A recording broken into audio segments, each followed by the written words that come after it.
അൻവറിന് ഇപ്പോൾ പിണറായിസവും മരിമോനിസവും ഇല്ല, ഇപ്പോഴുള്ളത് സതീശനിസമാണ് എന്നാണ് രാജ്മോഹൻ ഉണ്ണിത്താൻ MP പറയുന്നത്.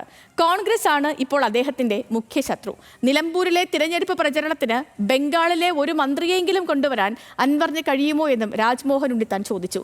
ജമാഅത്തെ ഇസ്ലാമി അല്ല, ആരോട് തരാമെന്ന് പറഞ്ഞാലും തിരഞ്ഞെടുപ്പ് കാലത്ത് വേണ്ടെന്ന് പറയാൻ കഴിയില്ലെന്നും രാജ്മോഹൻ ഉണ്ണിത്താൻ ന്യൂസ് മലയാളത്തോട് പറഞ്ഞു.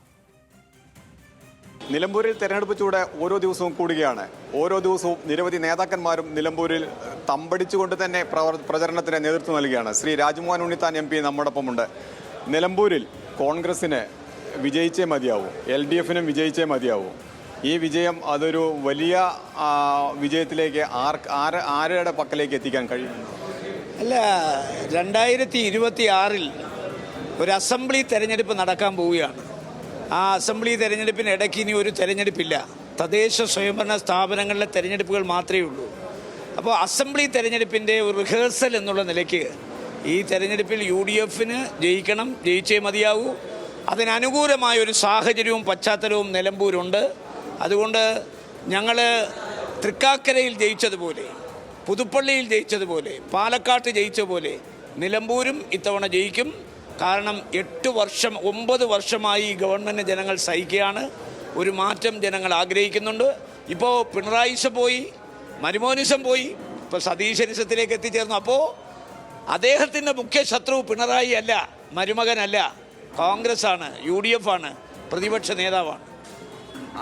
അങ്ങനെ തന്നെയാണ് ഇപ്പോൾ PV അൻവറിനെയും തൃണമൂൽ കോൺഗ്രസിനെയും കാണാൻ കഴിയൂ എന്ന് തന്നെയാണ് UDF നിലപാട്. തൃണമൂൽ കോൺഗ്രസും ഞങ്ങളുമായി യാതൊരു ബന്ധവുമില്ലല്ലോ. കാരണം ഞങ്ങളുടെ ഇന്ത്യ മുന്നണിയുടെ ഭാഗമല്ല ഇപ്പോൾ തൃണമൂൽ കോൺഗ്രസ്. പിന്നെ തൃണമൂൽ കോൺഗ്രസിന് കേരളത്തിലൊരു അഡ്വോ കമ്മിറ്റി ഉണ്ട്. ആ അഡ്വോ കമ്മിറ്റി പോലും അൻവറിനെ അംഗീകരിച്ചിട്ടില്ലല്ലോ. അംഗീകരിച്ചോ? അദ്ദേഹം ഇപ്പോൾ സ്വതന്ത്ര സ്ഥാനാർത്ഥിയാണ്, അല്ലാതെ ആ TMCയുടെ പേര് ഉച്ചരിക്കാൻ അദ്ദേഹത്തിന് അവകാശമില്ല. അദ്ദേഹം പറഞ്ഞല്ലോ മമതാ ബാനർജി ഇവിടെ വരും, TMCയുടെ 10 മന്ത്രിമാർ വരും. ഒരു മന്ത്രി വരട്ടെ, എന്തിനാ മമത വരണ്ട? ആ മമതയുടെ ക്യാബിനറ്റിലെ ഒരു മന്ത്രിയെ കൊണ്ടുവന്ന് താൻ TMC ആണെന്ന് അവരെ കൊണ്ട് പറയിപ്പിക്കട്ടെ.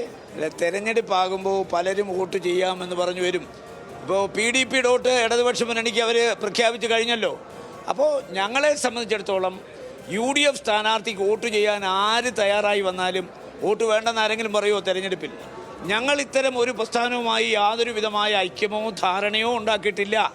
പക്ഷെ തെരഞ്ഞെടുപ്പ് കാലത്ത് UDF LDFനെ എതിർക്കുന്ന ആളുകൾ, BJP എതിർക്കുന്ന ആളുകൾ, അവർ പരാജയപ്പെട്ട് കാണണമെന്ന് ആഗ്രഹിക്കുന്ന ആളുകൾ ആരെങ്കിലും UDF സ്ഥാനാർത്ഥിക്ക് വോട്ട് ചെയ്യുമെന്ന് പറഞ്ഞാൽ ഞങ്ങൾ പറയുമോ വേണ്ടത്? അപ്പോൾ ആർക്ക് വേണമെങ്കിലും UDFന് വോട്ട് ചെയ്യാം. പക്ഷെ വോട്ട് ചെയ്യുന്നവരുമായി ഒരു ധാരണയോ ഐക്യമോ മുന്നണി ബന്ധമോ ഒന്നും ഞങ്ങൾക്കില്ല. അത് തന്നെയാണ് ശ്രീ രാജ്മോഹൻ ഉണ്ണിത്താനും പറയുന്നത്. UDFന്റെ വിജയത്തിന് കാരണം അവ എന്തെല്ലാം വേണമെന്ന് അദ്ദേഹം വിവരിക്കുക തന്നെയാണ്. തികഞ്ഞ പ്രതീക്ഷയുണ്ട്. ഒപ്പം തന്നെ PV അൻവറിന്റെ നിലപാടിനുള്ള വിയോജിപ്പ്.